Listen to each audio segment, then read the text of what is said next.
Hello दोस्तों, आज हम बात करेंगे कौन कौन से ऐसे लाइफस्टाइल चेंजेस है जो गट डिसमोटिलिटी के यानी पेट की होने वाली मोशन की या मोटिलिटी के डिसऑर्डर्स को, खाने की मूवमेंट का जो पैटर्न होता है जिसे गट मोटिलिटी बोलते हैं, इसको कॉम्प्रोमाइज़ करते हैं, जिसकी वजह से बहुत सारे तरह के पेट की प्रॉब्लम होते हैं। पेट का मूवमेंट जो है खाने का वो अनकोऑर्डिनेटेड हो जाता है। बहुत सारी तरह की प्रॉब्लम जैसे bloating, constipation, reflux, SIBO syndrome, ये सारी चीज़ें मोटिलिटी से रिलेटेड होते हैं। आज हम बात करेंगे कौन कौन से ऐसे लाइफस्टाइल में चेंजेस है जिसकी वजह से लोगों को ये प्रॉब्लम ज़्यादा देखने को मिलती है। डिस्कस करने का पर्पज़ ये है कि ये चेंजेस को आप अवॉइड करें, ये सारी चीज़ों को आपको इम्प्रोवाइज़ करना है ताकि ये मोटिलिटी डिसऑर्डर्स आपको ना हो और आप इससे बच पाएँ। टॉपिक पर जाने से पहले जो लोग हमारे चैनल पर नए हैं उन्हें रिक्वेस्ट करूँगा कि चैनल को सब्सक्राइब करें, वीडियोस को लाइक करें, शेयर करें, फॉलो करें, कमेंट करें, पूरा देखें। टॉपिक इंपॉर्टेंट है, इसे एंड तक देखिएगा। चलिए शुरू करते हैं।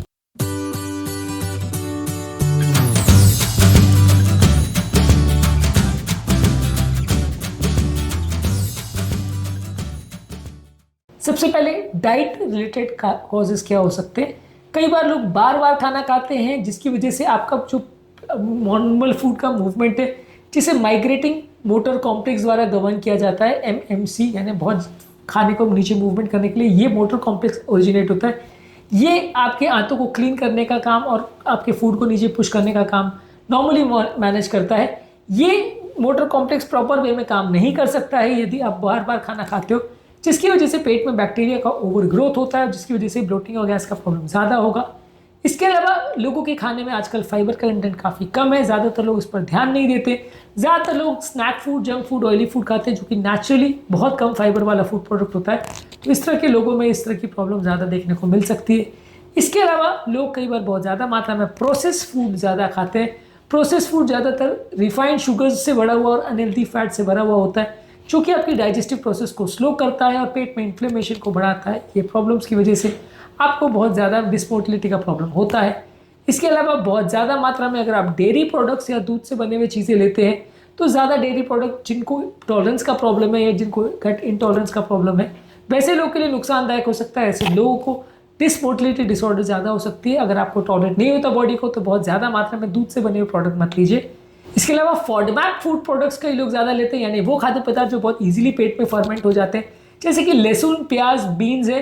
ये सारी चीज़ें पेट में डिसमोटिलिटी ज़्यादा करती हैं, ब्लोटिंग की प्रॉब्लम को ज़्यादा करती हैं। ये खाद्य पदार्थ को आप ज़्यादा खाओगे तो प्रॉब्लम ज़्यादा होगी। इसके अलावा अगर आप पानी ज़्यादा नहीं पीते हो तो इसकी वजह से बाउल मूवमेंट कॉम्प्रोमाइज़ हो सकता है, इससे भी कॉन्स्टिपेशन का प्रॉब्लम बढ़ता है।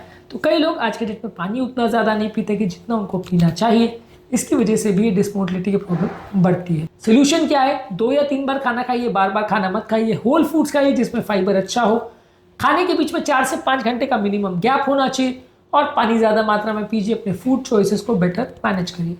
इसके अलावा कई बार लोग लंबे समय तक बैठे रहते हैं, जिसकी वजह से आपका पेट का जो पेरिस्टाल्टिक मूवमेंट या गट का जो कॉन्ट्रैक्शन होना चाहिए, जो खाने को पुश करता है, वो चला जाता है, जिसकी वजह से खाने का मूवमेंट कॉम्प्रोमाइज़ हो जाता है। इसके अलावा लोग एक्सरसाइज नहीं करते। आजकल एक्सरसाइज का भी ट्रेंड काफ़ी लोगों में कम हो गया है, होना चाहिए। पहले ज़माने में लोग बहुत ज़्यादा मेहनत का काम भी करते थे, अब वो भी कम हो गया, बैठे बैठे का लाइफ ज़्यादा हो गया, तो एक्सरसाइजेस कम हो गया है। खाने के बाद 10 से 15 मिनट चलने से भी थोड़ा डाइजेशन स्टिमुलेट होता है और रेगुलर बेस पे योगा, स्ट्रेचिंग एक्सरसाइज और कार्डियो एक्सरसाइज करने से भी आपका गट मूवमेंट बेटर होता है। बहुत हेवी वेट लिफ्टिंग करने से इसमें बहुत ज़्यादा फायदा नहीं होगा, लेकिन रेगुलर बेस पे एक्सरसाइज करने से पेट के मूवमेंट डिसऑर्डर्स में आपको फ़ायदा मिलेगा और इसको रेगुलर बेस पे करना चाहिए। इसके अलावा लोगों की नींद कॉम्प्रोमाइज़ हो गई। अगर आपका स्लीप शेड्यूल कॉम्प्रोमाइज़ है, कभी आप दिन में सोते हैं, कभी रात में सोते हैं, सर्काडियन रिदम यानी स्लीप साइकिल का जो रिदम होता है उसको प्रॉपर्ली मेंटेन नहीं करते, तो भी प्रॉब्लम ज़्यादा आएगी। इसके अलावा काफ़ी लोग लेट नाइट बहुत ज़्यादा खाते हैं। लेट नाइट यानी रात को सोने से आधा 1 घंटे पहले यदि आप खाना खाते हैं, तो इसकी वजह से भी आपको डिसमोटिलिटी की प्रॉब्लम ज़्यादा होगी। इसके अलावा यदि आपका शिफ्ट वर्क होता है या बार बार आपका काम में कभी डे शिफ्ट में कर रहे हो, कभी नाइट शिफ्ट में कर रहे हो, तो भी प्रॉब्लम ज़्यादा होगी।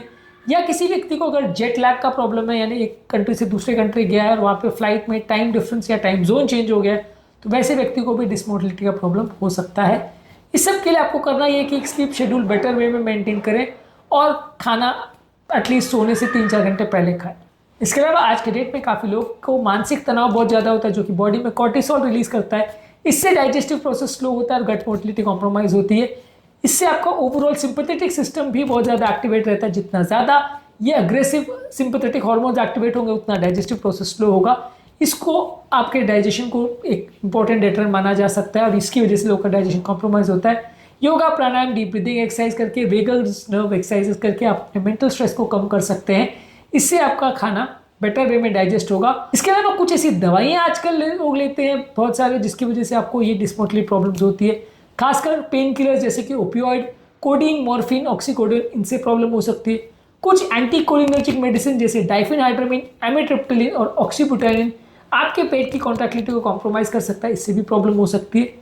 इसके अलावा प्रोटॉन पंप इनहिबिटर जैसे ओमिप्रिजोल, पैंटोप्रिजोल, इनको भी ज़्यादा मात्रा में लेने से आपकी गट एम्पटिंग यानी गैस्ट्रिक एम्पटिंग स्लो होती है, तो इससे भी प्रॉब्लम हो सकती है।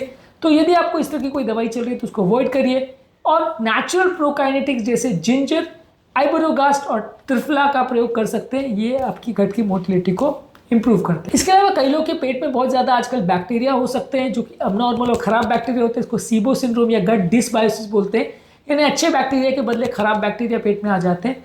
ये लोगों की डिस्मोटिलिटी की प्रॉब्लम्स को बढ़ाते हैं, इसको आपको अवॉइड करना चाहिए। इसकी तरह से पेट में अगर एच पाइलोरी का इन्फेक्शन हो, सीबो सिंड्रोम हो या कैंडिडा फंगस का ग्रोथ बहुत ज़्यादा हो तो पेट की मोटिलिटी कॉम्प्रोमाइज हो सकती है।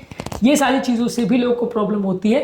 नेचुरल नॉर्मल बैक्टीरिया वाले टैबलेट्स आप ले सकते हैं। इसमें सैक्रोमाइसिस बोलार्डी और बैक्सिलस स्पीसीज के बैक्टीरिया आते हैं। ये आपकी नेचुरल मोटिलिटी को इंप्रूव कर सकते हैं, पेट के नेचुरल फ्लोरा को इंप्रूव करते हैं। इसके अलावा नेचुरल एंटीमाइक्रोबियल यानी कीटाणुनाशक दवाएं जैसे बर्बरिन, ओरिगैनो ऑयल और गार्लिक एक्सट्रैक्ट सीबो सिंड्रोम में ट्रीट करने में मदद करेगा। बेसिकली कुछ टिप्स आपकी मोटिलिटी को इंप्रूव करने के लिए, एक तो ये है कि खाने को 4-5 घंटे के गैप में खाइए, बार बार खाना मत खाइए, रेगुलर बेस पे एक्सरसाइज करिए, पानी ज़्यादा पीजिए, मानसिक तनाव को कम करिए, स्लीप शेड्यूल प्रॉपर होना चाहिए और नेचुरल प्रोकाइनेटिक्स जैसे कि जिंजर, आइबोरोगास्ट और त्रिफला का प्रयोग करिए। ये आपके ओवरऑल गट मोटिलिटी के प्रॉब्लम्स को इंप्रूव करते हैं और अपनी मील टाइमिंग स्ट्रैटेजीज को प्रॉपर मैनेज करिए। ये सारी चीज़ें करने से डिसमोटिलिटी की प्रॉब्लम्स को कम करने में मदद मिलेगी। आज के टॉपिक में हमने बात करी कि कौन कौन सी ऐसी लाइफस्टाइल चेंजेस है जिनको करने से आपका पेट का खाने का मूवमेंट या इससे रिलेटेड प्रॉब्लम्स को कम करने में आपको मदद मिलेगी। इसके अलावा हमने अलग अलग वीडियोज़ में कौन कौन से नेचुरल प्रोकाइनेटिक्स होते हैं और कौन कौन से मोटिलिटी इश्यूज़ के लिए अलग अलग तरह के मील स्ट्रैटेजीज होते हैं, इस पर वीडियोज़ किए, इनको ज़रूर चेकआउट करें। टॉपिक एंड करने से पहले जो लोग हमारे चैनल पर नए हैं मैं रिक्वेस्ट करूँगा कि चैनल को सब्सक्राइब करें, वीडियोज़ को लाइक करें, शेयर करें, फॉलो करें, कमेंट करें पूरा।